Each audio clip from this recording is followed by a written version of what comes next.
Swayam Prabha. Digital India. Educated India.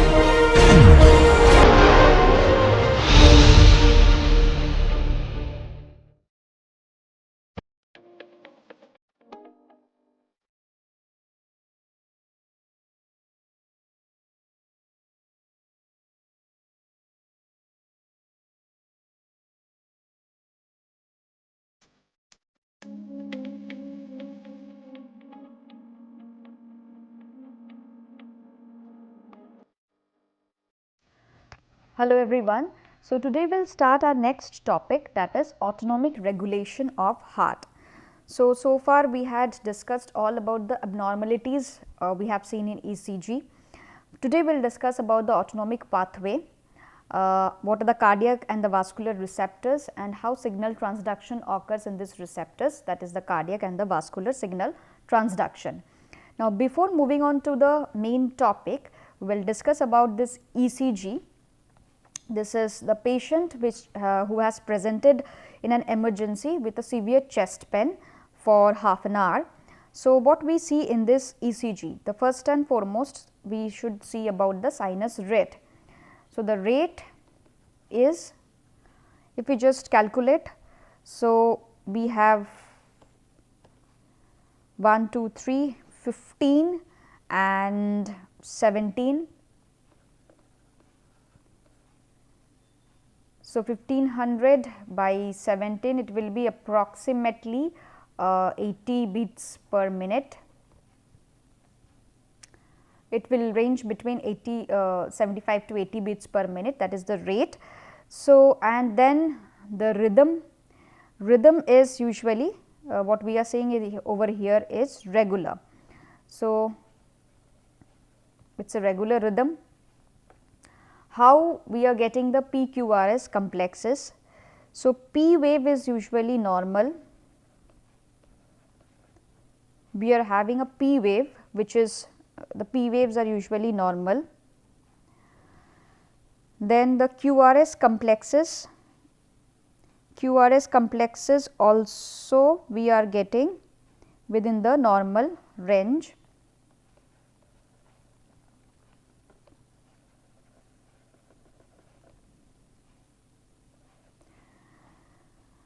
Now, if we see for the, we have to see for the T waves. For the T waves, we can see T waves and ST changes. We can see in the lead 1, there is ST segment elevation. So, in lead 1 we have seen ST segment elevations, we have to find out where we have other ST segment elevations. We do not have in lead 2 and lead 3 AVR, we have in AVL ST segment elevations. T wave inversion is not yet, we can see T wave inversion also in case of AVL, as well as very less T wave inversions we can see in lead 1, but in case of AVL we can see T wave inversion. So, lead 1 ST elevations AVL, lead 1, and also we can see it in V2, V3, okay, V2, V3, V4, V5, V6.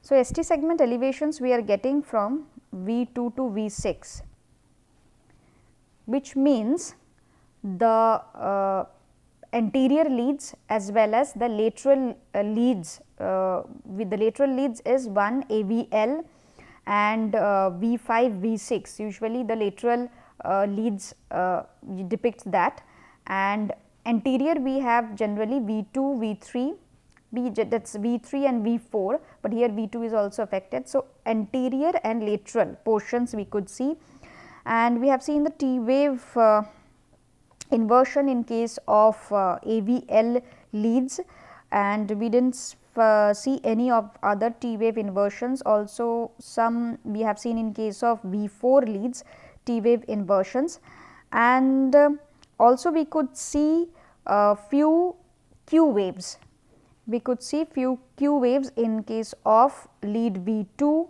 and V3, we could see Q waves. In case of lead V2, V3. So, we do not have any other Q waves which I am not able to see right now.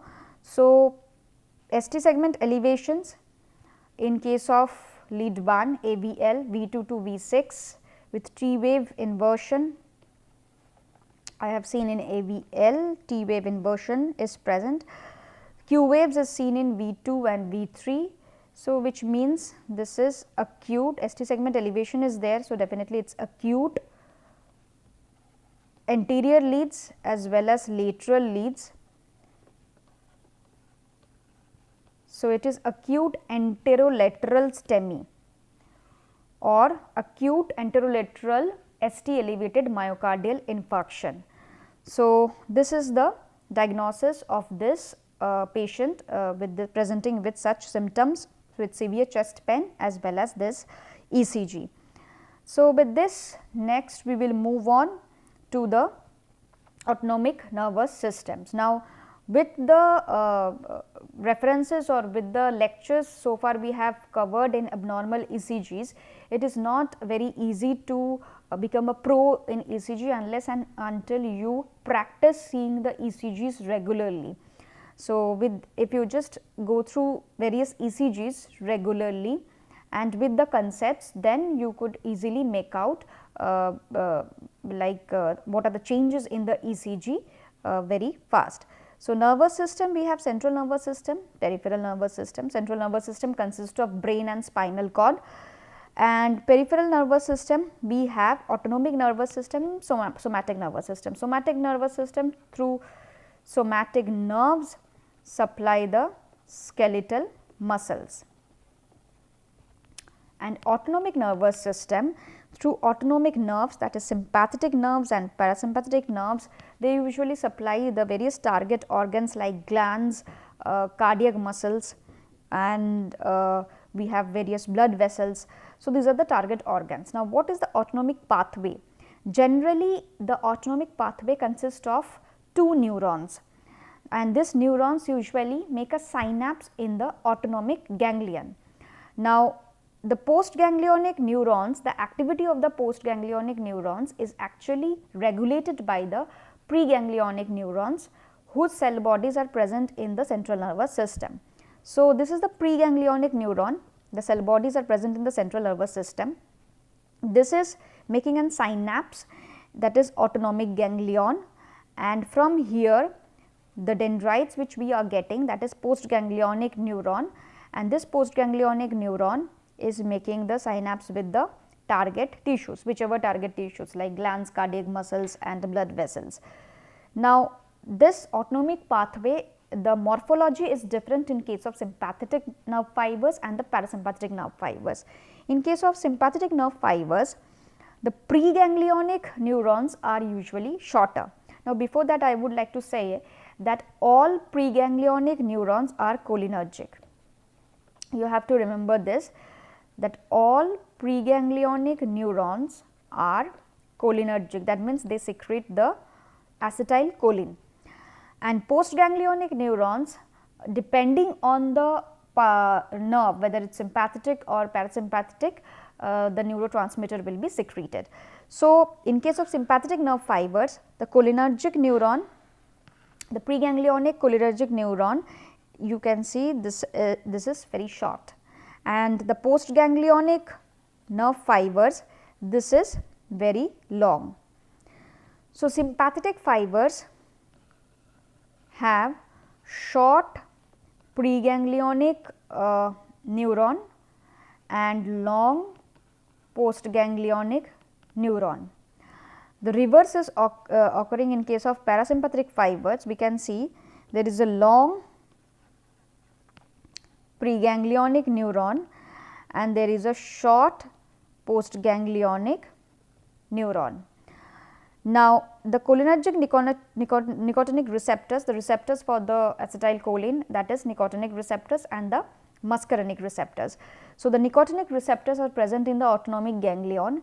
Here generally we get the N2 nicotinic receptors, N1 receptors are present in the skeletal muscles. So, N2 nicotinic receptors are present, and the cholinergic muscarinic receptors, obviously in case of parasympathetic pathway, the postganglionic neurons will secrete acetylcholine. So, when it will secrete acetylcholine, this usually bind to the muscarinic receptors present in the target tissue. If the fiber is sympathetic, it will secrete norepinephrine, and this will bind the adrenergic receptors present in the target tissues, that can be alpha and beta. Also epinephrine, which is secreted from adrenal medulla, they also bind to this adrenergic receptors, that is alpha and beta. So, what we are seeing in autonomic innervation of the heart and vasculature, the parasympathetic or the vagal fibers, this is the long preganglionic fibers which are coming from the central nervous systems, and in the heart itself it is synapsing, and the postganglionic fibers are very short, whereas the sympathetic fibers are travelling all along the spinal cord, and the sympathetic ganglion, they are synaptic and the sympathetic ganglion, this have the preganglionic fibers which are short, and the postganglionic fibers are long, and these are terminating both in the heart as well as in the blood vessels. So, the receptors what we see usually, the vagal fibers, they are terminating in the SA node and the AV node. They modulate usually the sinoatrial node and the atrioventricular node, and usually the sympathetic fibers, they innervate the myocardial fibers as well as the blood vessels. So, the heart, usually the receptors, adrenergic receptors, we get beta 1, adrenergic receptors we get beta 1 and beta 2. M2 muscarinic receptors is usually present in the heart. Adrenergic receptors which we get in the blood vessels, that is alpha 1 and alpha 2, and M3 receptors usually we get in the blood vessels. So, what are the functions of this receptors? Generally the adrenergic receptors alpha 1, beta 2, alpha 2 is very generally it is located vastly in the central nervous system and the brain, and in some junctional blood vessels, but alpha 1 and beta 2, that is very important over here. So, alpha 1 the agonist is norepinephrine, beta 1 and beta 2 is epinephrine. So, alpha 1 causes vasoconstriction, there will be constriction of the blood vessels, arteriolar constrictions as well as venoconstrictions. The epinephrine binds to the beta 1 receptors, that will cause increase in the heart contractility, increase in the heart contractility, increase in the heart rate. We will come to the mechanisms later. Beta 2 receptors, epinephrine also binds to the beta 2 receptors and cause vasodilatations or bronchodilatations. So, the actions of beta 2 is just opposite to that of the beta 1. The beta 1 epinephrine causes increase in the heart rate, increase in the contractility, but beta 2 epinephrine causes vasodilatation, bronchodilatations in the lungs. The muscarinic receptors or the cholinergic receptors, they bind to the acetylcholine and they causes the vasodilatation and decreased heart rate and decreased contractility, force of contraction, as well as vasodilatation. So, what are the general or overall effects on the heart? So, chronotropy is the increase in the rate, ionotropy is the contractility, ionotropy coming from the ions, calcium ions, lucitropy means relaxation rate, dromotropy means conduction velocity. All this will get increased in the under the sympathetic stimulation, and the parasympathetic stimulation we usually will decrease all this. Specifically the ionotropy and lucitropy effect is related to the atrial musculature or atrium. And in case of blood vessels, usually parasympathetic does not have any innervations, except the major dilatory effects are seen in specific organs like penis, genitalia.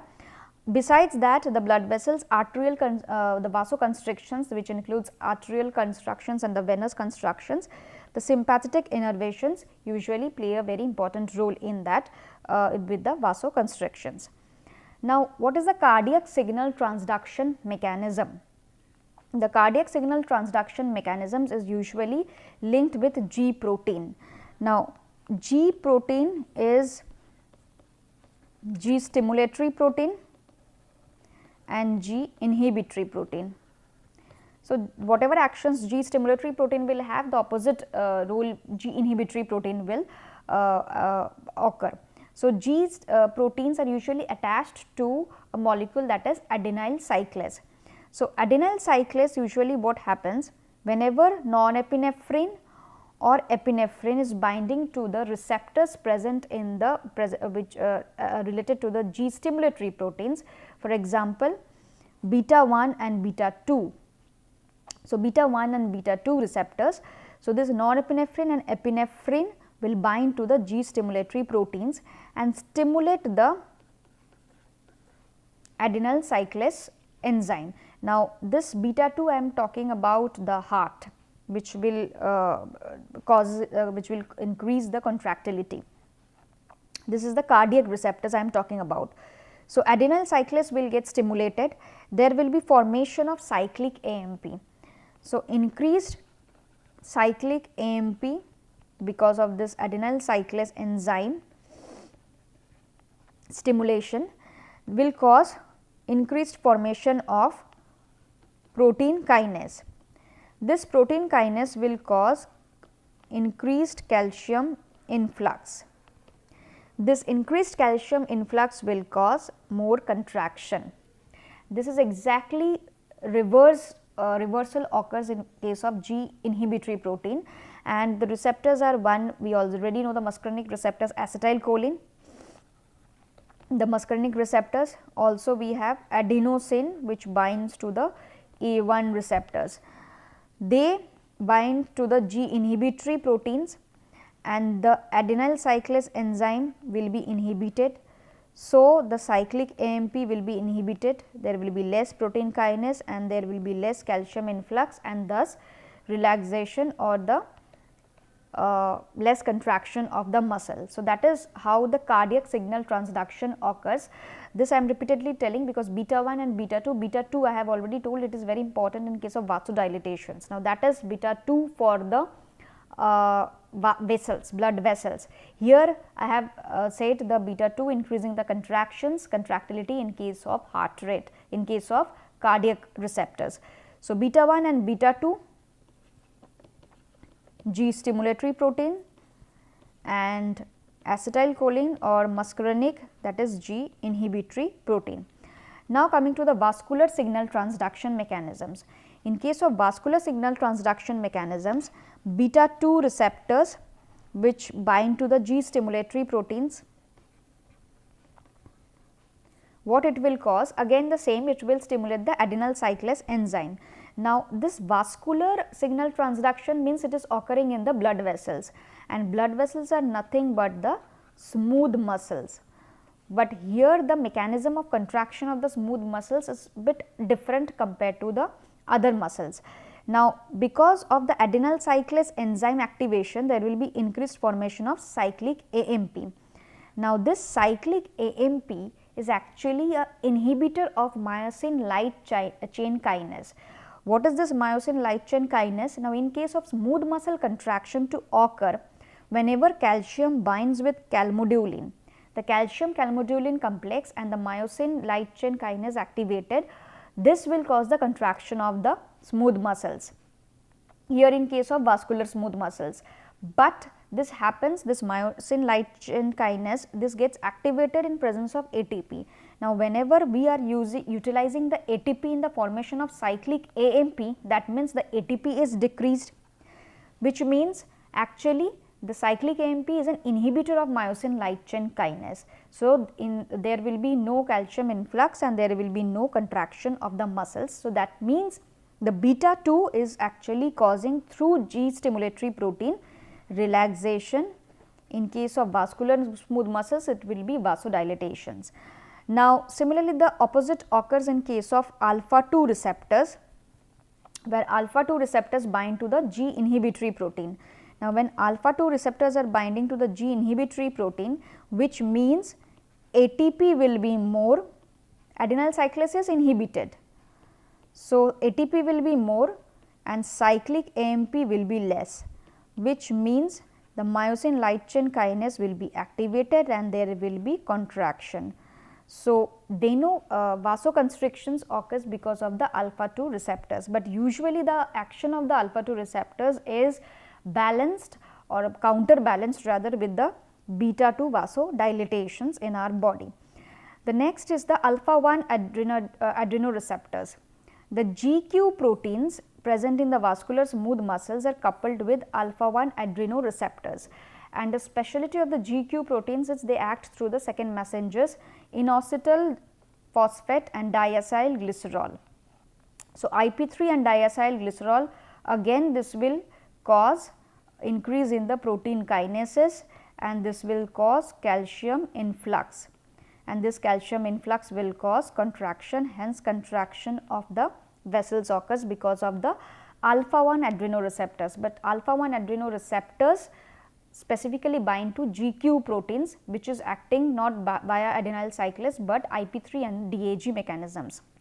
Now, in case of vascular smooth muscles, we have M3 receptors. M2 receptors we have seen in case of cardiac muscles, and the action is just binding to the G inhibitory protein. But in case of M3 receptors in the vascular smooth muscles, they act via binding to the act via releasing the nitric oxide. So, nitric oxide, it is the vascular endothelial relaxing factor which causes relaxation or the vasodilatations of the vascular blood vessels. So, this is the mechanism of G protein coupled signal transduction. So, here we have seen what are the autonomic pathway, the sympathetic pathways and the parasympathetic pathways, the various receptors present in the heart along with the innervation, the cardiac receptors and the vascular receptors, beta 1, beta 2 receptors in the heart and alpha 1, alpha 2 receptors in the blood vessels, M2 receptors in the heart, M3 receptors in the blood vessels. So, and we have seen how the signal transduction occurs through various cardiac receptors and vascular receptors. This much you have to know in the cardiac autonomic regulation. Thank you.